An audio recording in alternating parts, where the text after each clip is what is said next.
मेरे जो वालिद थे, मैंने जैसे बताया बहुत पढ़े लिखे थे, तो उन्होंने बहुत गरीब भी थे, उनको कभी कोई नौकरी नहीं मिली, हार्डली उनके पास पैसे होते थे।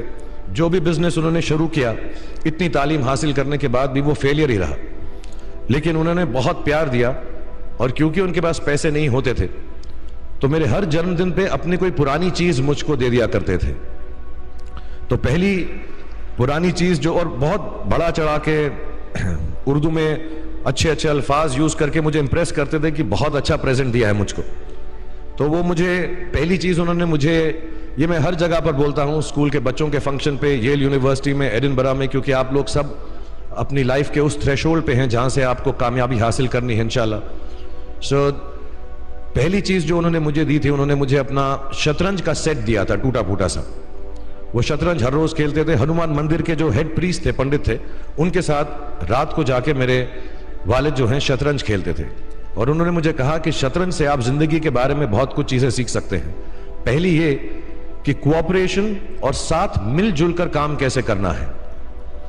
दूसरी ये कि जिंदगी में आगे बढ़ने के लिए कभी कभी पीछे भी हटना पड़ता है। तीसरी ये कि जो छोटे लोग होते हैं, जो आप समझते हैं, कई लोग ऐसी बात मानते हैं, जो पॉन्स होते हैं, जो प्यादे होते हैं, उनकी सबसे ज्यादा इज्जत करना जिंदगी के अंदर। कोई भी इंसान छोटा नहीं होता, हमेशा हमेशा जिंदगी में काम आता है।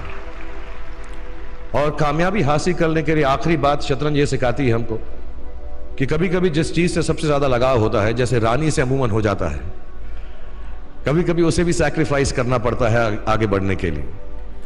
दूसरी चीज जो उन्होंने मुझे दी, मेरे पास है वक्त, 2 मिनट बोल सकता हूं मैं, सॉरी।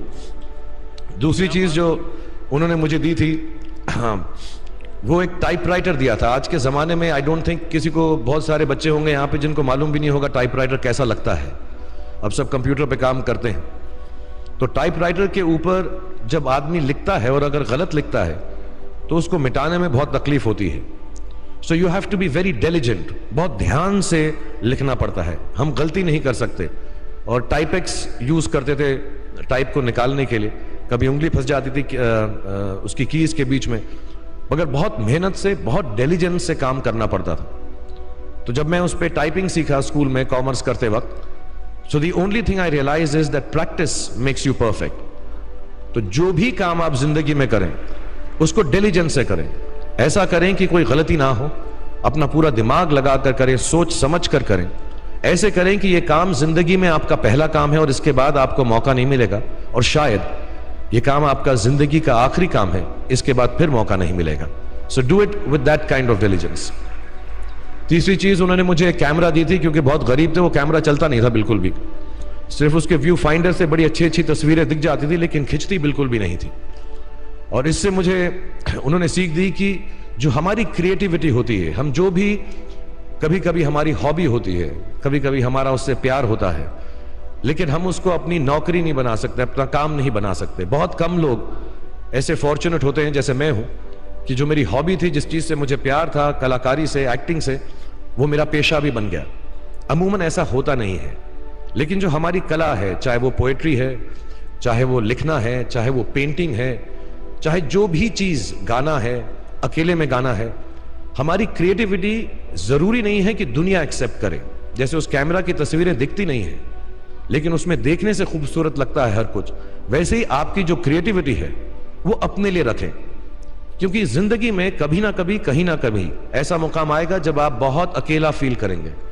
हो सकता है दुख का समय भी आए, उस वक्त आपकी जो क्रिएटिविटी है वो आपकी सबसे अच्छी दोस्त होगी, दुनिया उसको माने या ना माने। मैं बहुत खराब पोएट्री करता हूं, लेकिन जब भी दुखी होता हूं तो लिख लेता हूं। सराफ साहब से मैं अब सीखना भी चाहता हूं। मैं रेखता पे जाऊंगा, मुझे लगता है ये कमाल की साइट है, थोड़ी मैं शायरी वगैरह सीखूंगा। मेरी शायरी बहुत खराब है कि हमने तुम्हारी याद में रो रो के टब भर दिए, वो आए और नहा कर चल दिए। इस लेवल की पोएट्री है। लेकिन जब दुख होता है, ये भी बैठकर जब लिखता हूं तो बहुत दिल को शांति मिलती है। आखिरी चीज मेरे वालिद जी ने मुझे दी थी, वो दोनों मिक्स है, मैं जल्दी खत्म करता हूं क्योंकि आप लोगों के पास वक्त नहीं है, आप लोगों को अपनी डिग्रीज लेनी है, सोच रहे होंगे इतना वक्त जाया कर रहा है हमारा ये। तो मैं जल्दी से बताता हूं। एक, उन्होंने मुझे कहा एक सेंस ऑफ ह्यूमर हमेशा रखना जिंदगी में, हंसते हमेशा रहना, एक चाइल्ड लाइक इनोसेंस जरूर रखना। जैसे एक छोटे बच्चे की जो एक इनोसेंस होती है, जो उसका दुनिया की तरफ जो नजरिया होता है बड़ा इनोसेंट सा होता है, उसमें कोई खामी नहीं होती, गलती नहीं होती, अभी दुनियावी बातें नहीं आई होती, तो वैसी रखना। कई बार बचपन में मैंने जब बदतमीजी की या कोई गलत काम किया तो उन्होंने सेंस ऑफ ह्यूमर से मुझे बचाया। और जिंदगी भर अगर आप अपने ऊपर, अपने हाल पे, दुनिया पे, क्योंकि लोग आपसे हर कोई बात कहेंगे, अच्छी बात भी कहेंगे, बुरी बात भी कहेंगे, क्योंकि लोगों का काम है कहना। अगर आप उसको एक सेंस ऑफ ह्यूमर से देख सकेंगे तो जिंदगी जो है बहुत बेहतर रहेगी।